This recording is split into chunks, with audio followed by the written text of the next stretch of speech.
Hello, my dear friends. Welcome in this class. मैं भी कह रहा है आज आपसे इस क्लास में मुखातिब हूँ। आज हम चर्चा करेंगे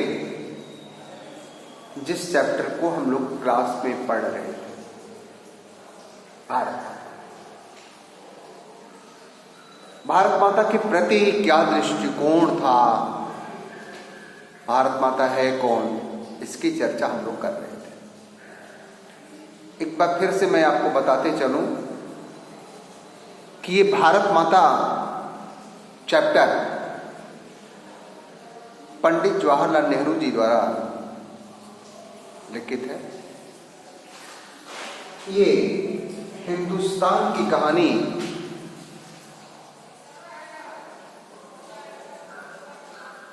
नामक साहित्य रचना का एक अंश है, जिसे हरिभाऊ उपाध्याय ने ट्रांसलेट किया था। उस हिंदुस्तान की कहानी के 5वें अध्याय में से ये बातें ली गई हैं, जिसे नेहरू जी ने हमारे आपके सामने रखा है। आपने इस चैप्टर में क्लास में ये जाना था कि देश गुलाम था और गुलामी के बाद इस देश के लोग आपस में अपनी सारी कठिनाइयों से जूझ रहे थे।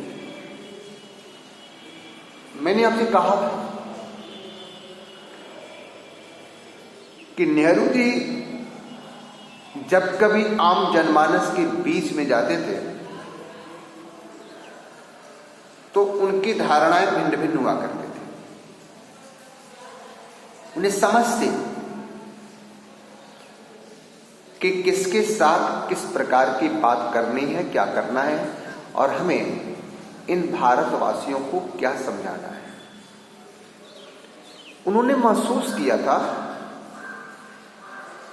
कि इस देश के लोग धर्म और साहित्य से काफी जुड़े हैं। यहां के लोगों को इतनी समझ है कि पुराणों और महाकाव्यों में जो अपने देश की विशेषता का अवलोकन कराया गया है, उसकी समझ है। इसीलिए वे हर एक जलसे में, हर एक समारोह में जब भी जाते हैं तो अपने साथ चल रहे लोगों से भारत माता की चर्चा करना नहीं भूलते थे।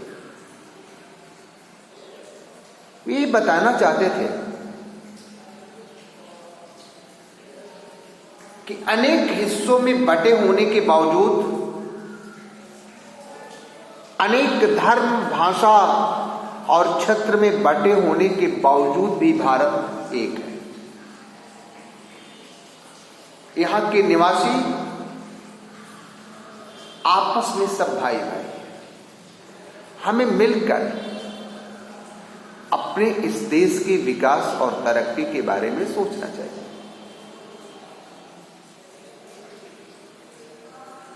इस चैप्टर का जब लास्ट हुआ है तो आप लोगों ने जाना होगा, आपको मैंने समरी के रूप में, सारांश के रूप में अवलोकन कराया था कि वो भारत माता की चर्चा करते वक्त जब कभी भी वो जलसों में पहुंचते थे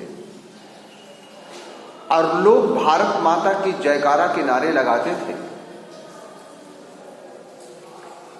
तो कभी कभार उन लोगों के बीच में जाकर के पंडित नेहरू ये जानना चाहते थे कि आप जो ये नारा लगाते हो भारत माता की जय, वास्तव में भारत माता है कौन। और लोगों के पास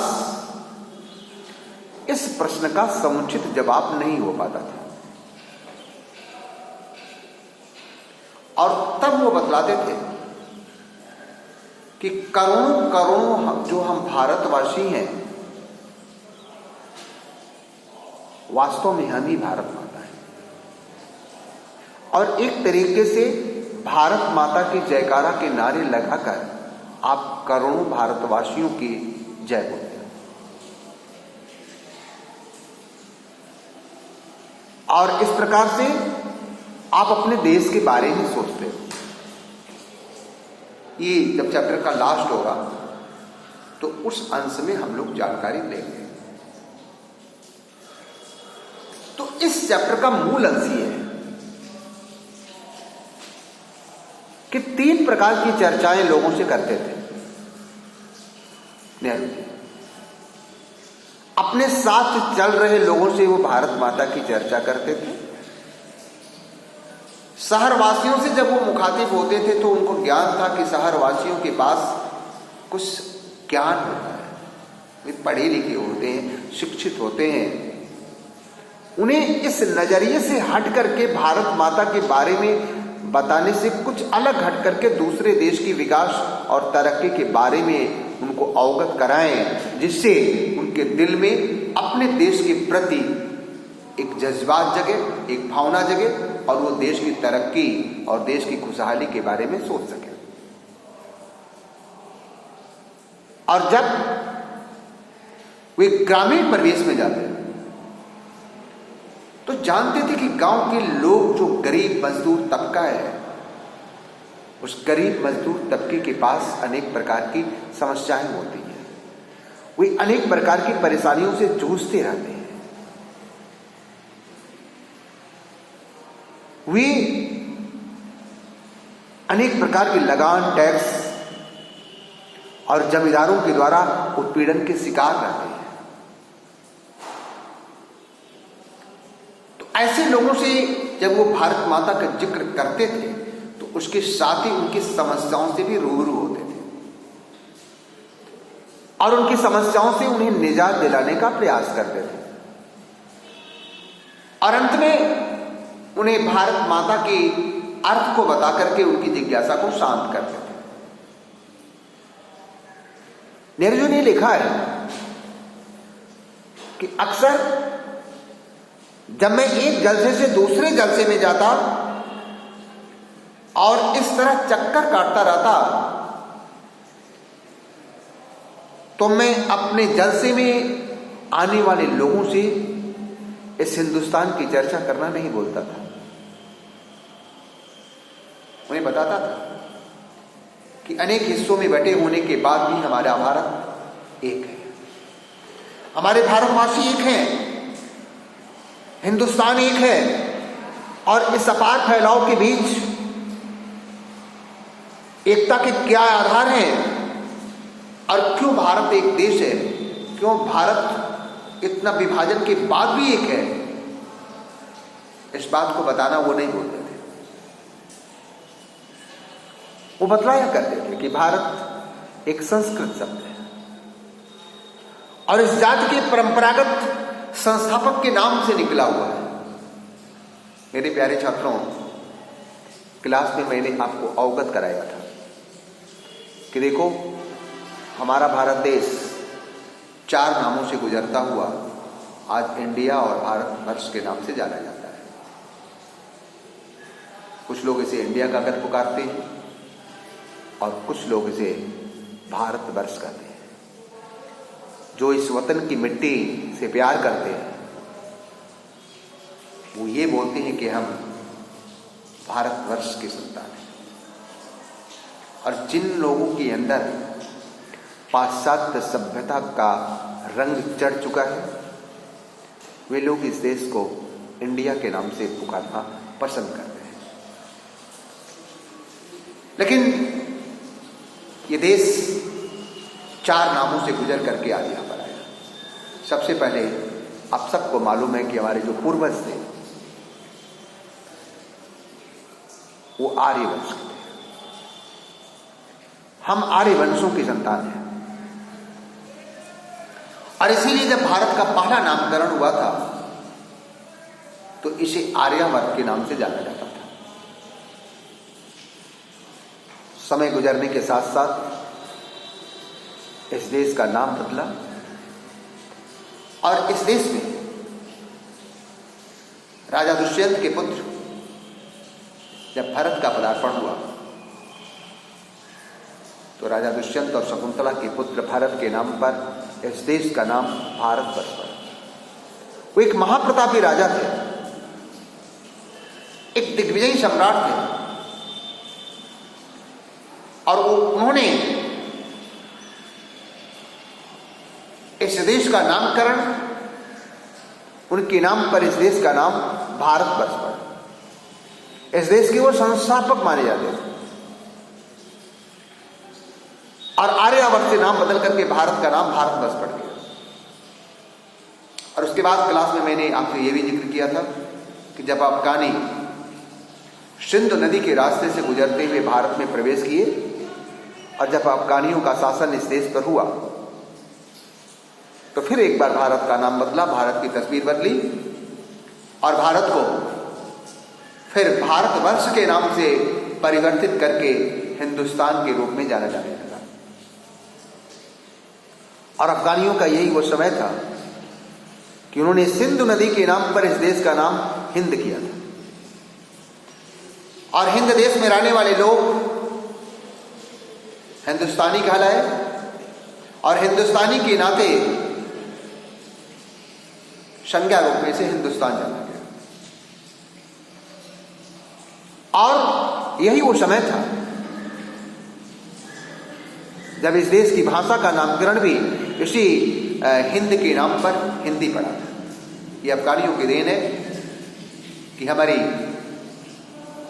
मातृभाषा जिसे हम हिंदी के रूप में जानते हैं, तो संस्कृत भाषा जिसकी जननी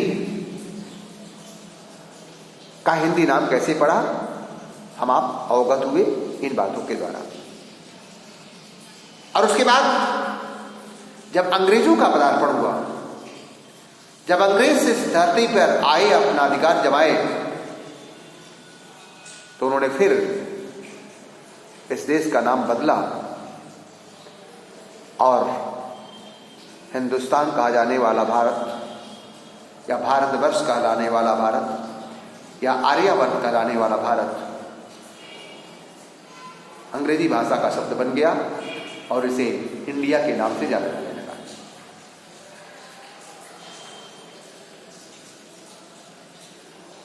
तो ये भारतवर्ष की रूपरेखा, आर्यावर्त, उसके बाद भारतवर्ष, उसके बाद हिंदुस्तान और उसके बाद इंडिया। तो पंडित नेहरू जब भी किसी जलसे में जाते थे अब तो अपने साथ चल रहे लोगों से वे सच्चे हिंदुस्तानी थे। हिंदुस्तान की धरती का के रग रग से वो प्यार करते थे, इसलिए वो अपने हिंदुस्तान की चर्चा लोगों से किया करते थे। अपने भारतवर्ष के बारे में लोगों को बताने से कभी चूकते नहीं थे और वो जानते बतलाते थे कि इस हिंदुस्तान के संस्थापक कौन थे और ये भारत शब्द जो है एक संस्कृत का शब्द है और इस जात के परंपरागत संस्थापक के नाम से निकला हुआ है। शहरों में ऐसा बहुत कम करते थे, शहर के लोगों से इस प्रकार की चर्चाओं को बहुत कम किया करते थे क्योंकि शहर के लोग काफी शिक्षित थे, उन्हें दूसरे किस्म की गिजा की जरूरत थी, अर्थात खुराक की जरूरत थी, भोजन की जरूरत थी, वे कुछ और भी चर्चा चाहते थे। इसीलिए जब शहर वासियों से वो चर्चा करते थे तो हिंदुस्तान के एक कोने से लेकर दूसरे कोने तक फैला हुआ यह भारत की चर्चा जब उनसे किया करते थे तो उसके साथ वो विदेशों की संस्कृति और सभ्यता, उनके रीत रिवाज और उनके तरक्की और विकास कैसे हो रहे हैं इसकी चर्चा करना कभी नहीं भूलते थे, क्योंकि विदेशी देशों की चर्चा करके वे भारतवासियों के दिल में भी एक स्वावलंबन का भाव जगाना चाहते थे और इस देश की तरक्की के बारे में सोचने की एक सोच बनाए रखना चाहते थे। और इसीलिए वो उनसे जब चर्चा करते हुए वो वक्त वे अन्य देशों की चर्चा करना कभी नहीं भूलते थे। लेकिन किसानों से जब वो चर्चा करते थे तो जानते थे कि हमारे देश के जो किसान हैं, हमारा देश एक कृषि प्रधान देश कहा जाता है, ये भी आप सब अवगत है। तो जानते थे कि जो हमारे देश के जो किसान हैं, जिनका नजरिया बड़ा महदूद है, अर्थात बहुत सीमित है, जिनकी सोच बहुत सीमित है, क्योंकि वो अनेक प्रकार की आर्थिक परेशानियों से जूझते हैं, संत्रस्त हैं। इसलिए उनसे जब भारत माता की चर्चा वो करते थे तो साथ में उनकी समस्याओं से भी रूबरू हुआ करते थे।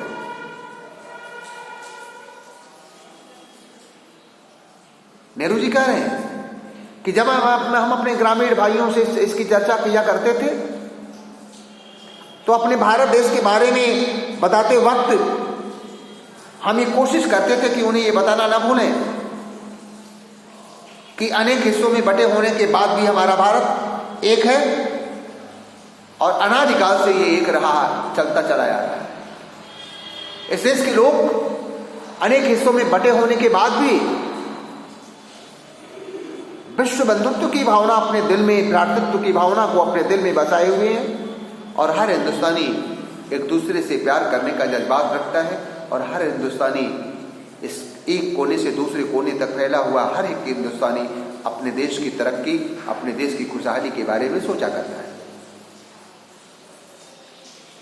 वो उन सारे मसलों का, उन सारी समस्याओं का जिक्र करना इस ग्रामीण वासियों से नहीं भूलते थे जो उत्तर से लेकर दक्षिण तक और पूरब से लेकर पश्चिम तक किसानों के लिए एक जैसा था।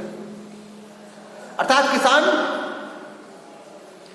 उन्होंने कहा कि मैं उत्तर पश्चिम से लेकर खैबर के दर्रे से लेकर दक्षिण में कन्याकुमारी तक की अपनी यात्रा का हाल मुझे बताता था कि मैं देश के भिन्न भिन्न प्रांतों में गया और भिन्न भिन्न प्रांतों में जाकर के वहां के लोगों की समस्याओं से रूबरू हुआ, वहां के लोगों की सोच से वाकिफ हुआ और हर जगह किसान मुझसे एक ही सवाल किया करते हैं कि हमारी तकलीफों का क्या होगा। आप हमारी तकलीफों के बारे में सोच क्या रहे हैं? हम हिंदुस्तानी अपने देश से प्यार तो करते हैं, लेकिन हमारे देश की, हमारी अपनी निजी समस्याओं के बारे में सोचने वाला कोई नहीं। इसलिए वो किसानों से कहा करते थे कि जब मैं एक हिस्से से दूसरे हिस्से में जाता हूं तो आपकी समस्याओं पर चर्चा करना कभी नहीं भूलता।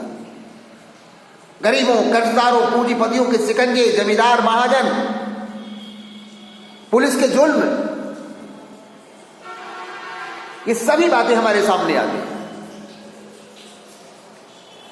और ये जो कुछ भी है, ये जमींदारी प्रथा और ये जो पुलिस के जुल्म, लगान और टैक्स, जो कुछ भी है, ये अंग्रेजों ने हमारे ऊपर लाद रखा है। कारण कि इससे लोग जब परेशान रहेंगे तो अपने देश के बारे में नहीं सोच सकेंगे। वे जब इन समस्याओं से जूझ रहे होंगे तो अपने देश के बारे में नहीं सोच पाएंगे। इसीलिए अंग्रेजों ने इस देश में ये सारी विषमताएं लागू कर दी, एक दूसरे को लोगों में इस प्रकार से बांट दिया कि लोग संतुष्ट रहें, अपने देश की तरक्की के बारे में, अपने देश की आजादी के बारे में सोच न सके। तो गांधी जी, तो नेहरू जी इसकी चर्चा करना कभी नहीं भूलते थे। उन्हें बताते थे कि विदेशी सरकार ने हमारे ऊपर लाद रखा है ये हर प्रकार के अत्याचार और इसे छुटकारा पाना भी हम सभी को हासिल करना है। और हमारी कोशिश है कि सारे हिंदुस्तान के लोग अपने देश के बारे में सोचें और कुछ हद तक पूरी दुनिया के बारे में सोचें, इस पूरे देश के हर हिस्से के बारे में सोचें, केवल अपने बारे में न सोच करके पूरे देश के बारे में सोचें। तो ये देश अनेक हिस्सों में बटा हुआ है, लेकिन अनेक हिस्सों में बटा होने के बाद भी एक है। इसकी चर्चा करना वो कभी नहीं बोलते थे। और अभी मैंने कहा कि कैसे लोगों के दिलों में ये बात जगेगी। शिक्षित लोग, शहर में रहने वाले लोग शिक्षित तो हैं, लेकिन उनकी सोच जो है, उनका नजरिया जो है, वो बहुत संकीर्ण है। वे खुद के बारे में सोचते हैं, देश की तरक्की के बारे में सोचने की उनके पास सोच नहीं बन पा रही है। इसलिए ऐसे लोगों से अपने देश की चर्चा करते वक्त वे विदेशों की चर्चा करना कभी नहीं भूलते थे। चीन, स्पेन, फ्रांस, अमेरिका, जापान जैसे देशों की चर्चा करके वे लोगों के दिलों में सोई हुई भावना को जगाते थे और उनके दिलों में देश प्यार का एक जज्बा भरते थे। तो मेरे प्रिय छात्रों, आज आपने इन बातों की चर्चा आपस में हम लोगों ने की कि पंडित नेहरू की सोच क्या थी, पंडित नेहरू के हिंदुस्तान के बारे में क्या सोच थी, ये देश के लोगों से किस बात की चर्चा किया करते थे। एक बार फिर से संक्षिप्त समरी कि जब वो एक जलसे से दूसरे जलसे में जाते तो साथ चल रहे लोगों से अपने देश की, हिंदुस्तान की चर्चा करना कभी नहीं भूलते थे, भारत माता की चर्चा करना कभी नहीं भूलते थे। शहरवासियों से जब वो मुखातिब होते थे तो इस देश के बारे में बताने के साथ साथ वे दूसरे देशों के बारे में भी चर्चा करना कभी नहीं भूलते थे। और वो इसलिए किया करते थे ताकि उनके दिलों में सोई हुई भावना जागे और वो देश की तरक्की और प्रगति के बारे में सोच सके।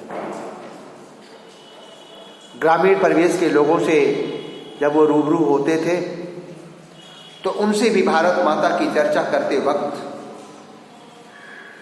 उनकी समस्याओं की भी जानकारी लिया करते थे और उन्हें बताया करते थे कि एक खंड से दूसरे खंड में जाते हुए जब मैं इन गरीब मजदूर भाइयों से मिलता हूं तो मेरा हृदय द्रवित हो जाता है, क्योंकि सबकी समस्याएं एक जैसी हैं। गरीबी, पुलिस के जुल्म सितम, अत्याचार, लगान, टैक्स, ये जो अंग्रेजों द्वारा हमारे ऊपर लाद दिया गया है जिससे हम देश के बारे में ना सोच सकें, इनसे हमें निजात पाना है। इसके लिए हमें प्रयास करना है।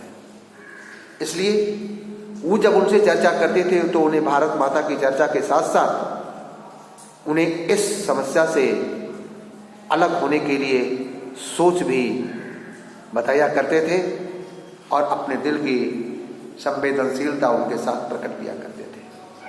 आज की चर्चा बस इतना ही। शेष फिर अगली क्लास में जब आपसे मिलेंगे, तब तक के लिए